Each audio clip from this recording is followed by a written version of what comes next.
So what a lot of people don't realize is that majority of the cholesterol that we actually have active in our body is not even what we've consumed in our diet.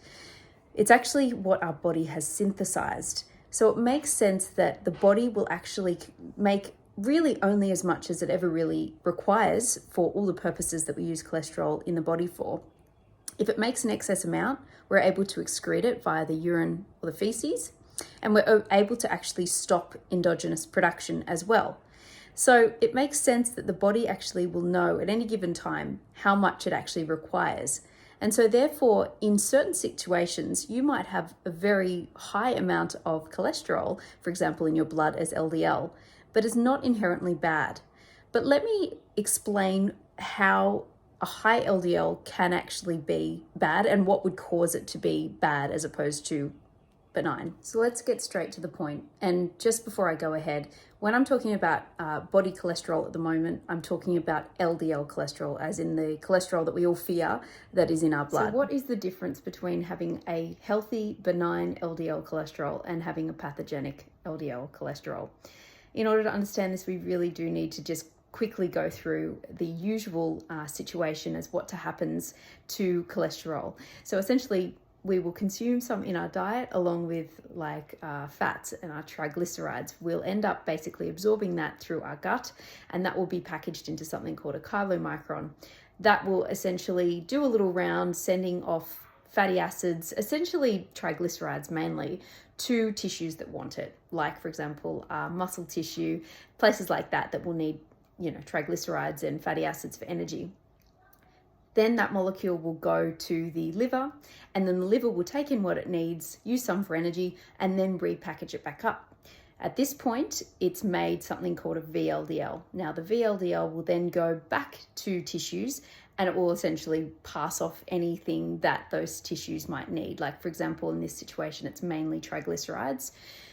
It will then be converted to something called an IDL, which is essentially, really the only difference is it's slightly smaller because it's lost some triglycerides, and it's got a slightly higher ratio then of cholesterol and cholesterol esters.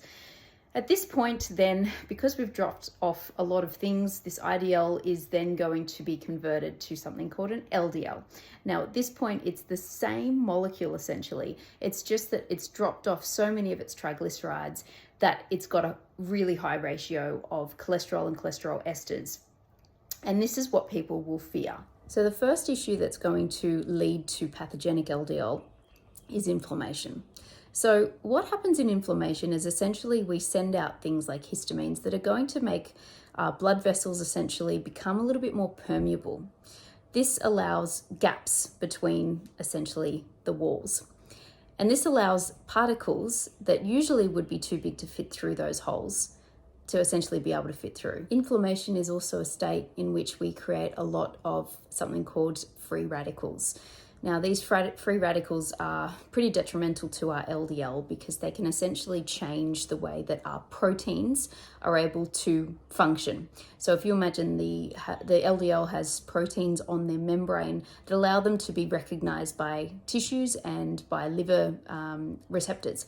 And so if these proteins are affected by free radicals, then of course their recognition is not going to be as good, and they may not be able to be retaken up by tissues and used, and by the liver and recycled in the usual way that they would be. What else? Well, interestingly, there's another thing that can happen in the body when you have a lot of excess sugar in your blood, so glucose.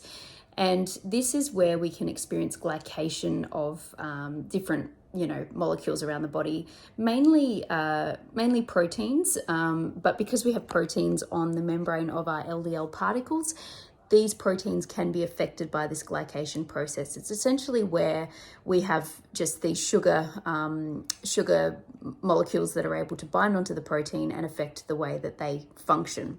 What's worthwhile also knowing is that when this glycation occurs, it can actually lead to the production of more free radicals as well. Okay, let's bring everything back now. So we have our LDL particle. Now, remember I said that we have already sent round our triglycerides and fatty acids to tissues. So at this point, the LDL is a lot smaller than the other LDL particles that they are. So they're really only containing a bit of cholesterol, but they are quite small at this point. If you pair that with inflammation, so as I said, now inflammation is going to make our vessels more permeable. So essentially gaps in their walls will become larger. And these small LDL particles are then able to pass within those gaps and end up getting stuck within the walls of our vessels, of our arteries. What happens then is we have these special cells called macrophages, which are going to come in and basically just take up and engulf these LDL particles. And this actually converts them into something called a foam cell. They just look like they have foam in them under the microscope. The problem with that though is that every time they engulf more LDL, they get larger and larger, and then eventually they just die. The tissue becomes necrotic. And then, of course, our immune system will come in and try to fix the situation by putting more fibrotic tissue over the top of this area to try and sort of stop it from affecting other areas, essentially. But of course, as you can imagine, the more cells that end up covering this area, the smaller the lumen of the blood vessel will become, and the harder it is for blood to pass through. This down the line can lead to essentially ischemia because we're not getting enough blood to the tissues down the line. If, for example, the blood pushing on this area was able to essentially break off a little part of this, area, it can actually end up depositing somewhere else, and this will cause a blockage and essentially could lead to a stroke.